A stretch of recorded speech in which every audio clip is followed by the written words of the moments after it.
What's up? What's up, good people? Let me speak on something that I think I have an understanding of.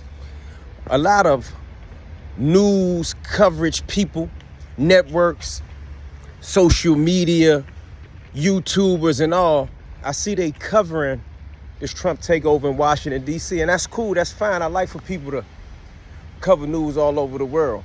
But I keep hearing corporate and legacy media, Fox News, CNN, and different type of YouTubers of, they consider themselves to be so contemporary. So they've jumped out there saying that the police in the District of Columbia are basically jugging the stats, making the stats look like they are lower than what they are. I ask and I implore, before I get to sounding ignorant, I implore any of you guys to produce the proof and the evidence of the police jugging the stats. Now, yeah, they just relieved a commander in D.C. I believe he was from the 3rd district of his duties, and they say he was cooking the stats in that particular district. A D.C. police commander is under investigation for allegedly making changes to crime statistics in his district. Tonight, the police department confirms Michael Pulliam was placed on paid administrative leave in mid-May. Right, but let me ask all you guys, this goes for Anton Daniels, Willie D of the Ghetto Boys, and even the other people that like to, speak about certain things without producing the facts. Anton Daniels, if I'm pronouncing his name correctly, said that the mayor of Oakland was Asian. Bruh, the mayor that was elected in Oakland in April is a black woman. When Trump made the statement, she was in office. Nevertheless, Willie D said that the crime rate is down 62%. Willie D, 62% from what? I'm just asking, I'm not even disputing. But my main point of what just inspired me to pull the phone out and make this little video after I was reading something on a train is that it's hard to cook the stats for murder. And what I mean by that is that an armed robbery can be downgraded to an attempted armed robbery by playing with the stats and the paperwork. A carjacking can be changed from an armed carjacking to a regular carjacking with changing the stats, okay?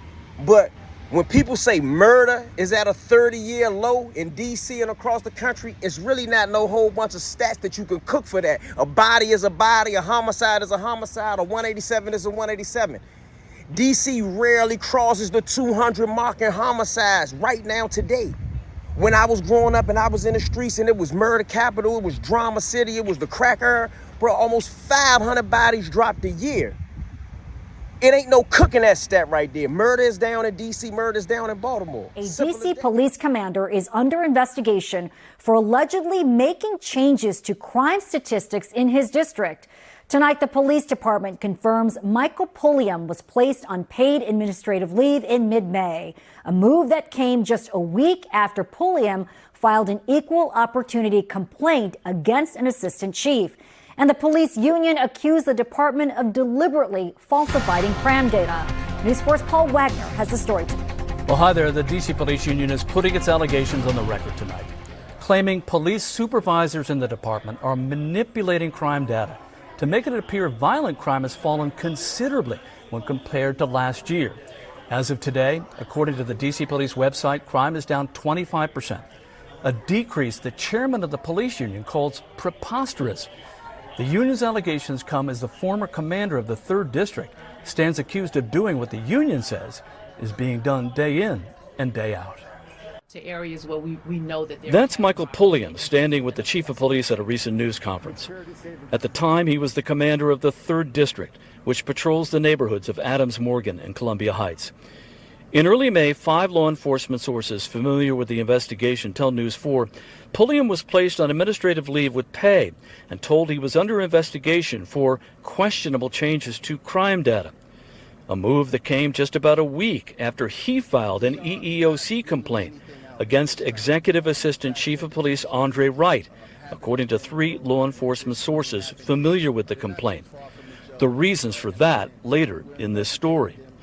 News 4 reached out to Commander Pulliam for comment He denied the allegations against him and referred us to the public information officer. As for the union's allegations, Chairman Greg Pemberton laid it all on the table.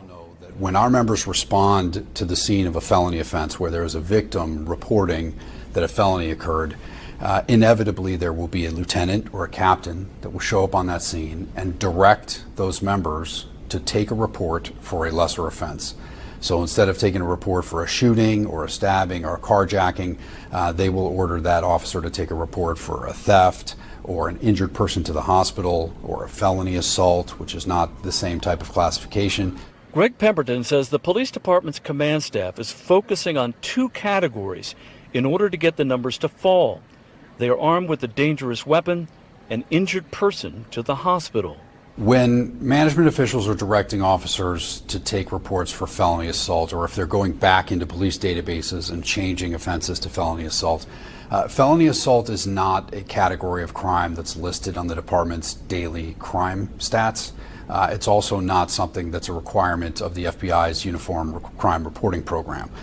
So by changing criminal offenses from, for example, ADW bat or ADW gun to felony assault, that would avoid both the MPD and the FBI from reporting that as a Part 1 or a felony offense. Pemberton says the union has been gathering evidence for some time now by looking at reports and talking with officers all over the city. What we've heard through our members and through members of management that are willing to talk with the union is that this is a directive from the command staff, is that they want to make sure that these classifications of these reports are adjusted over time to make sure that the overall crime stats stay down. As of last Monday, when we spoke with Pemberton, D.C. crime data shows violent crime was down 28%. Today, the department's website says violent crime is down 25% when compared to the same time last year, and overall crime is down 8%. That's preposterous. There's absolutely no way crime could be down 28%. Last year, they suggested that it went down 34%. And there's more to the story involving Commander Pulliam. In April, his wife, Captain Rachel Pulliam, was transferred by Chief Pamela Smith from the Youth Division to Midnights in the 7th District. Subsequently, according to 3 sources familiar with the incident and the timing of it all, Executive Assistant Chief Andre Wright ordered Commander Pulliam to pack up his wife's belongings from Youth Division and move them on his own to his wife's new assignment in the 7th District. Sources familiar with the complaint say Commander Pulliam viewed the order as retaliation. 5 law enforcement sources tell News 4 about a week later, Commander Pulliam's police powers were revoked. Now, Chief Smith declined an on-camera interview, but tells News 4 she cannot comment on an ongoing investigation. And as for the claims made by the union, Chief Smith released this statement. It says, the Metropolitan Police Department is committed to upholding the trust and the confidence of the public. Any irregularity in crime data brought to my attention will be addressed immediately. I do not condone any official reclassifying criminal offenses outside the guidelines set in the MPD policy. Any allegation of this behavior will be dealt with through our internal processes, which will ensure those members are held accountable. I have the utmost confidence in the command staff leadership currently in place across the Metropolitan Police Department.